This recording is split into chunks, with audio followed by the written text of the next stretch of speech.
asxaabta kale soo dhawaada bal maxaa abrid haysaan xaaladda ka warrama hal qof baa soo far noo yimid maanta markaan barnaamijka saa u furnay oo yiri maantaan soo maray maxkamad maxkamaddii aan soo marayna sidii raggii kale hore waxay ii noqotay buu yiri wiilkaas markaan barnaamijka furnay ugu horreeyey wuxuu yiri maxkamaddii aan maanta soo maray waxa uun la igu yiri magacaygan baa la weydiiyey iyo adreskayga wax kale lama weydiin wax kale laguma soo hadal qaadin bes intaa markii la weydiiyena waxaa lagu yiri maaragtay individual appointmentiga la siiyey lawyerka lala hadlay wax kale maaragtay looma raacan marka that was a good news bal qofkii update haayo waxaana la wadaaga insha allah mafwaydi salaam kulligiin ani maanta gabar oo walaashay gabar ay isfirfireen yihiin walaalkeeda maxkamad lahaa siyaaro maxkamadiisana waa loo soo geliyay ahayd marka waxay ku dhaheen already sharcigan ku siinayna inaan inta lawyerkaaga maan kugu direynaa lagu dhahay bilkaas dadkii oo walwalku ku jiro ahaa war farxad loo kasoo sheegay gabar walaashiisa ayadana green card ku maqneedna green card ku soo dhacay update-kaasaa wadaa idrisow waa ku salaamay adiga dhammaan horta meesha joogtaa niyahon maanta horta dhalinyaro badan oo derbiga inkastoo la badnayn oo 19 bisha dad badan ma lahayn bari ayay badan yihiin oo maalin dhaafa laga dhigay sidii macnaha loo geynayo meesha dadka inta badan maxkamadaha ay u leeyihiin maalin dhaaf hadaad u fiirsatid maalin dhaafa u badan salaasadii wax yar baa haayeen arbacadii baa aad u badnaayeen dadku Uganda la soo hadal qaadayay maanta dhalinyaro aaday wax dhowr wiil oo aan arkay waxay ugu dhaheen waxba Uganda charge-ku nama weydiinin laakiin su'aasha isweydiinta mudan idriso waxa weeyaan waxay dhaheen lawyerka dawladda ka socda ayaa soo hadal qaadaya oo le Uganda sidee kula tahay macnaha charge-ki kuma weydiinayo laakiin lawyerkii dawladda dadka weydiinaya marka wuxuu dhahay markuu lawyerku dawladdu uu weydiiyey wuxuu dhahay lawyerka dawladda lawyerkayga weydiiyey bal Uganda ka warrama wuxuu dhahay lawyerka dawladdu umaba jawaabin qofkii sheekada dhanba umaba jawaabinba dhinaca Uganda dhan buu iska soo xirayba macnaha lawyerka dawladda ee ka hoos hadlay umaba jawaabinba lawyerkii kale uu sheegay oo la sii gal ku dhahay maaragtay waan ku soo wada diray documentigooga kadibna waxa lagu dhahay magacyadooda adresska sax soo maaha individualka markaan u soo gelino adaa u soo sheegay marka kan dawladda isaga maxaa wada ta kale dhalinyarada waxaan u sheegay affirmative-ka maaha immigrant-ka kuwa remover-ka maaha ee maxkamadaha lama kuwa waxa jira affirmative immigration-ka dhalinyaradaasi ha iska fiiriso hadda dhalinyarada Soomaalida imika waxaan aqaanaa 3 qof oo maanta immigration ahaa oo la wareejiyo maxkamad la geeyay ismiina ogeyn taana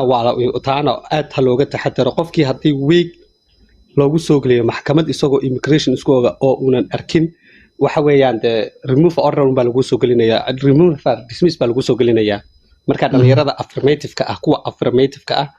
ee immigration-ka u yaalin aad ha iskaga taxadaraan maanta waa la wada wareejiyay Soomaalida waxa la rabaa in dhammaan maxkamada loo soo geliyo dhalinyaro immigration affirmative maanta maxkamada loo soo geliyo waa la wareejiyay waa gartay wow haye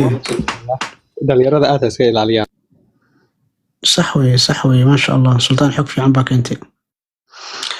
نيو dadkii hadda maanta maray maxaa aaway horta hal wiil baa hadda soo far nooga yimid dadkii maanta maray xogtooda waxay u bateen Soomaha in individualkaas loo yiriyo waxba lagu soo qaaday maanta aniga saddexda aan arkay oo waliba aan aqaano oo aan asxaab nahay saddexdoodaba isku saasa lagu soo wadaa individual baa in soo gelin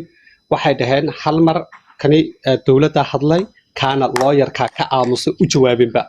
marka xadaan waa nili soo gelin baa la dhahay wali laakiin ilaa inta bacda afar wax loo soo gelin ma arkin bay dhahan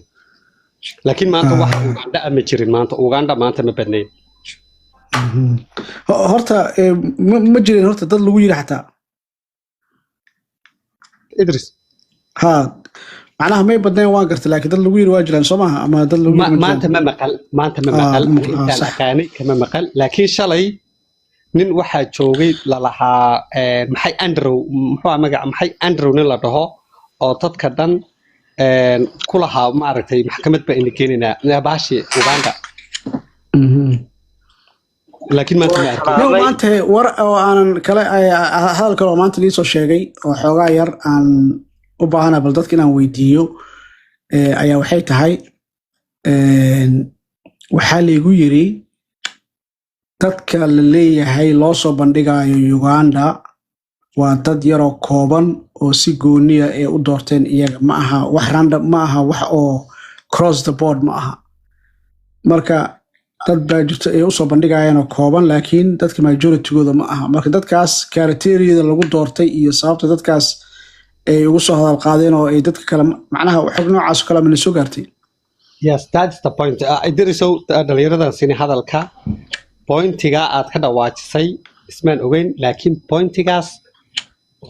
waxbaa ka jira sababta oo ah dhalinyarada waxaa la isleeyahay May hadday joogaan May 2023 markii uu sharcigu soo baxay kadib dadka soo galay hadday qolka joogaan oo aaday hearing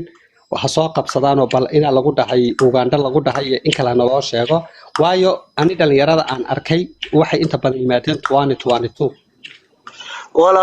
horta waa idin salaamay sugade halnabeeyo waa soo gali doontaa dhalinyarada aan aragnay ee Uganda lagu soo hadal qaadin waa dhalinyarada inta badan ka horeysay May 11 2023 wali dadkay ka horeeyay oo macnaha 21 dhamaadkiisii soo galay wali qof lagu dhahay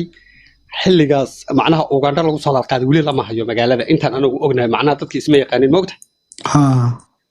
laakiin dhalinyarada aan aragnay aniga waxaan imiday 2022 July baan imid sax dhalinyarada xilliga ila timiday oo badan baa aaday Uganda laguma soo hadal qaaday laakiin individual waxa loo soo galiyay May iyo April ah dhalinyarada aan aragnay Minneapolis waa dhalinyaro timiday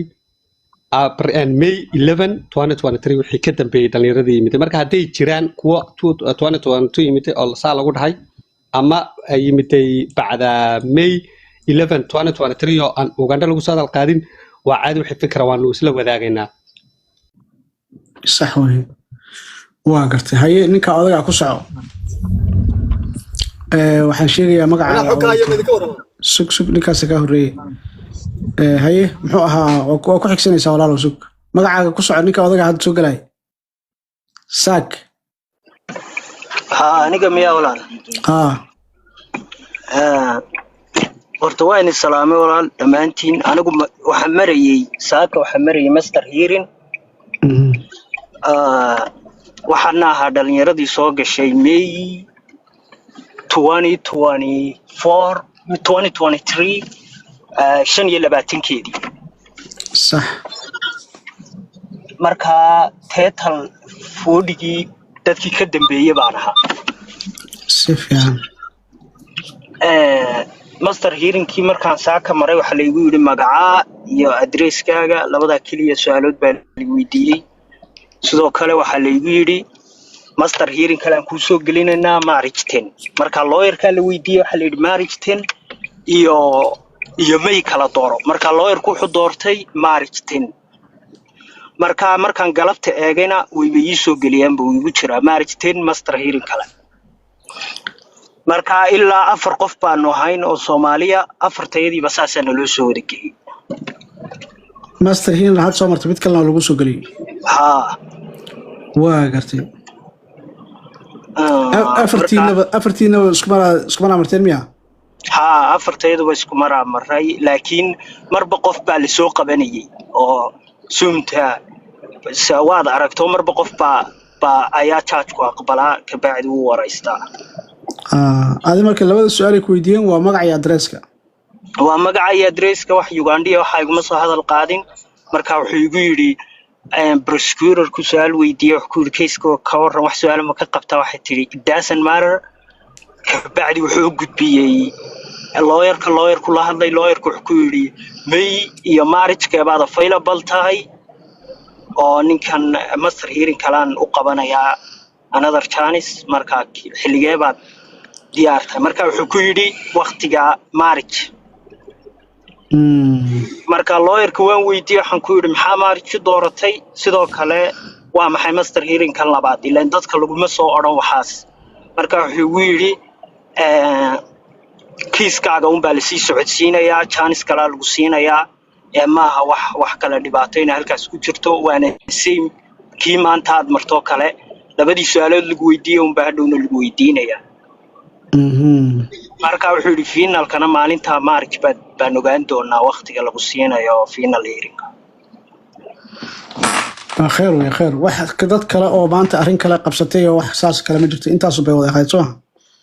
badan kaygu saasaana lagu yidhi isku lawyer baanuna ahayn isku judgena waa ahayn inamadaan wada maraynay ilaa 3 qof baan garanayaa oo kale markaa saasun baana lagu wadayay maasha Allah brother judgekiina ku ahaana carbon and che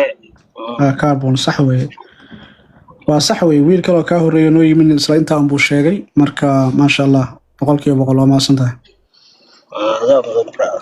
haye bundi